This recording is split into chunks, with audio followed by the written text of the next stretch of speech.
Assalamualaikum warahmatullahi wabarakatuh. Alhamdulillah. Wassalatu wassalamu ala rasulillah wa ala alihi wa sahbihi wa man walah amma ba'd. Pendengar yang budiman, di mana saja Anda berada, berjumpa lagi dalam rubrik Adab Islami, rubrik yang akan membahas putar adab-adab Islami sesuai tuntunan Al-Quran dan Sunnah Nabi Sallallahu Alaihi Wasallam. Kali ini kita akan kembali melanjutkan pembahasan tentang seputar adab ziarah kubur bagi wanita. Pendengar, pada edisi yang lalu sudah dijelaskan mengenai hadis dari Muhammad bin Qais bin Makromah bin Al-Muttalib radhiyallahu anhuma. Pada suatu hari ia berkata, "Maukah kalian kuceritakan tentangku dan tentang ibuku?" Maka para sahabat yang lain mengira dia memaksudkan ibu yang melahirkannya. Muhammad bin Qais radhiyallahu anhu berkata, "Aisyah pernah berkata, 'Maukah kalian aku ceritakan tentangku dan Rasulullah sallallahu alaihi wasallam?' Maka kami menjawab, 'Tentu.' Aisyah lalu berkata, 'Ketika pada malam giliranku, beliau sallallahu alaihi wasallam ada bersamaku. Beliau berbalik meletakkan selendang dan melepaskan dua sandalnya serta meletakkannya di bawah kakinya. Kemudian membentangkan ujung sarungnya di atas tempat tidur, lalu berbaring. Tidak berapa lama setelah itu, beliau mengira aku telah tidur. Maka beliau memakai selendang dan sandalnya secara pelan-pelan. Setelah itu, beliau membuka pintu dan menutupnya kembali dengan pelan. Maka aku pun berhijab lalu pergi membuntuti beliau sampai tiba di Baqi'. Beliau tegak dengan lama di tempat itu dan mengangkat kedua tangannya 3 kali. Kemudian beliau berpaling, yakni berbalik untuk kembali ke rumah. Aku pun berpaling. Beliau berjalan cepat, aku juga berjalan cepat. Beliau berlari, aku juga berlari. Hingga beliau akan sampai ke rumah, aku juga demikian. Maka aku pun mendahului beliau, lalu masuk ke rumah dan berbaring. Kemudian beliau masuk dan berkata, "Ada apa denganmu, wahai Aisyah? Seakan-akan isi perutmu terangkat karena berlari cepat." Aku menjawab, "Tidak ada apa-apa, wahai Rasulullah."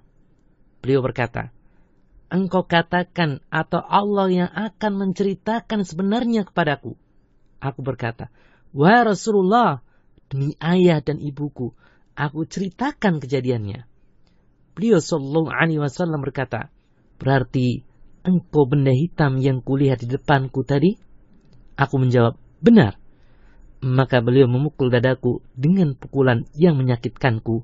Lalu beliau bersabda, "Apakah engkau mengira Allah akan berbuat aniaya kepadamu dan Rasulnya juga berbuat demikian?"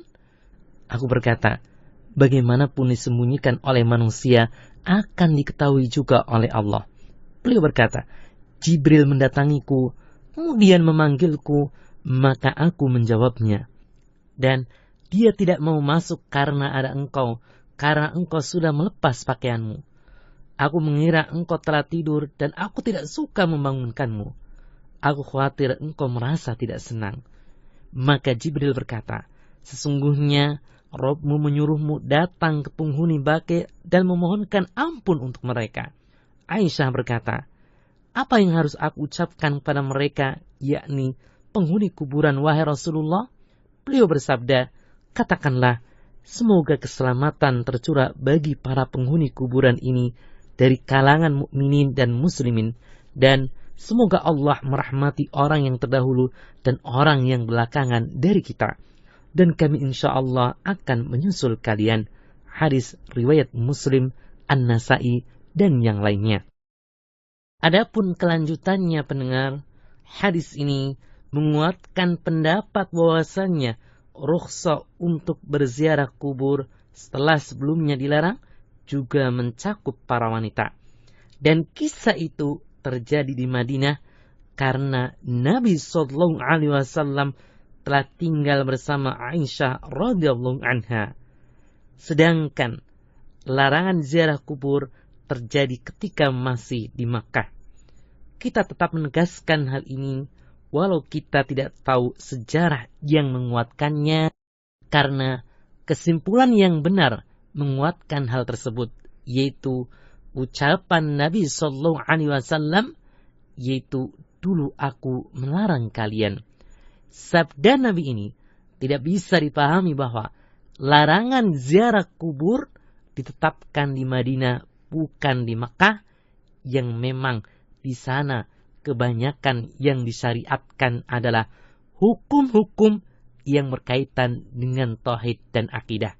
Dan larangan ziarah ketika itu adalah untuk menutup pintu bahaya menuju kesyirikan, dan jelas dicetuskan ketika periode Makkah, sebab para sahabat baru meninggalkan jahiliyah dan baru masuk Islam.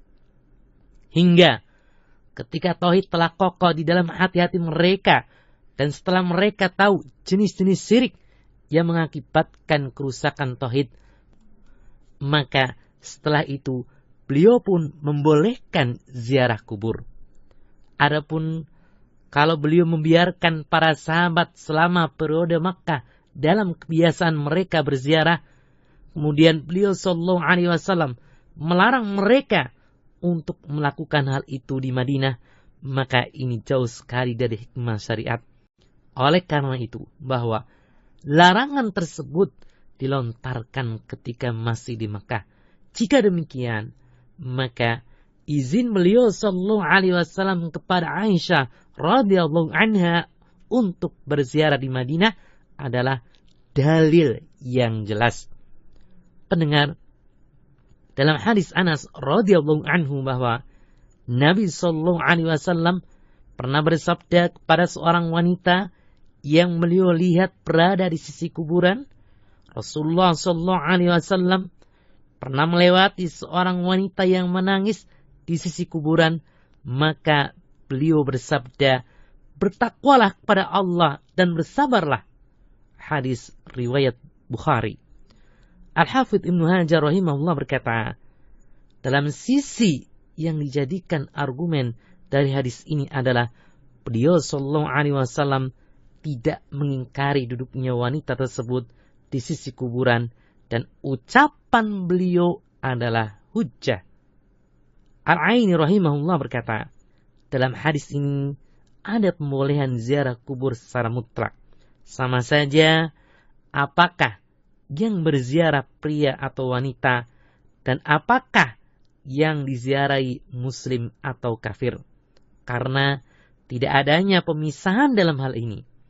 Al-Hafidh juga menyebutkan demikian di akhir ucapannya tentang hadis ini. Imam Nawawi rahimahullah mengatakan bahwasannya jumhur ulama berpendapat boleh ziarah kubur bagi wanita. Abul Hasan Al-Mawardi rahimahullah berkata, tidak boleh menziarahi kuburan. Syekh Mustafa Al-Adawi hafizahullah menyatakan yang melarang dan yang membolehkan ziarah kubur bagi wanita. Beliau berkata, kesimpulan dalam hal ini dan ilmunya hanya pada Allah, dan melihat dalil-dalil yang membolehkan dan melarang adalah kita berpendapat sebagai berikut. Yang pertama, hadis-hadis yang membolehkan lebih sahih daripada hadis-hadis yang melarang, dan tidak ada hadis yang kuat dalam melarangnya. Yang kedua, telah diterangkan bahwa lafaz zawarat maknanya adalah wanita yang sering ziarah kubur, maka tidak termasuk di dalamnya wanita yang hanya berziarah sekali-kali. Yang ketiga, hadis yang berbunyi, semoga Allah melaknat wanita-wanita yang sering ziarah kubur. Disebutkan oleh sebagian ulama bahwa hadis ini telah mansuh, yaitu dihapus dengan hadis, dulu aku pernah melarang kalian berziarah ke kubur, sekarang berziarahlah, karena ziarah kubur akan mengingatkan kepada akhirat. Dan wanita jelas juga butuh mengingat akhirat seperti pria. Yang keempat, apa yang dipahami oleh Aisyah radhiyallahu anha, dan dia adalah seorang wanita, bahkan ibu para wanita dan ibu kita kaum pria, yang perintah berkaitan dengan para wanita juga menerangkan bahwa Rasulullah SAW mengajarkan apa yang harus diucapkannya jika datang ke kuburan. Dan Aisyah radhiyallahu anha sendiri juga berziarah ke kubur saudaranya. Semua ini menunjukkan bolehnya seorang wanita berziarah ke kubur, dan ini menguatkan pendapat yang membolehkan itu. Wallahu a'lam. Pendengar, Syekh Al-Albani rahimahullah menyebutkan, akan tetapi tidak boleh bagi para wanita untuk sering-sering berziarah kubur, karena itu akan membawa kepada hal-hal yang melanggar syariat, seperti berteriak-teriak, bertabaruj, menjadikan kubur sebagai tempat pertemuan, dan menyanyiakan waktu dengan ucapan-ucapan yang sia-sia. Sebagaimana yang menjadi realita pada saat ini di sebagian masyarakat kita yang berlebih-lebihan dalam melakukan amalan ini. Rasulullah SAW dalam riwayat yang lain bersabda, Allah melaknat wanita-wanita yang sering berziarah ke kubur. Hadis ini diriwayatkan dari beberapa sahabat seperti Abu Hurairah, Hasan bin Thabit, dan Abdullah bin Abbas radhiyallahu anhum. Diriwayatkan oleh Tirmizi, Ibnu Majah, dan yang lainnya. Imam Tirmizi rahimahullah berkata, hadis ini hasan sahih. Sebagian ulama berpendapat bahwa ini sebelum dibolehkannya berziarah oleh Nabi Sallallahu Alaihi Wasallam. Ketika ziarah kubur telah diperbolehkan, maka masuk dalam kebolehan itu bagi pria dan wanita. Sebagian para ulama berkata bahwa Rasulullah Sallallahu Alaihi Wasallam memakruhkan wanita untuk berziarah karena kurangnya kesabaran mereka dan sukanya mereka berkeluh kesah ketika berada di kuburan. Pendengar yang budiman, demikianlah pembahasan kita pada edisi kali ini. Insya Allah kita akan kembali melanjutkan pembahasan ini pada edisi yang akan datang. Mudah-mudahan kita bisa mengambil pelajaran dan hikmahnya. Semoga Allah Azza wa Jalla melindungi kita dan keluarga kita dari berbagai macam bentuk penyelewengan yang sekarang marak terjadi di sebagian kalangan masyarakat kita. Amin. Semoga bermanfaat. Wallahu a'lam. Wassalamualaikum warahmatullahi wabarakatuh.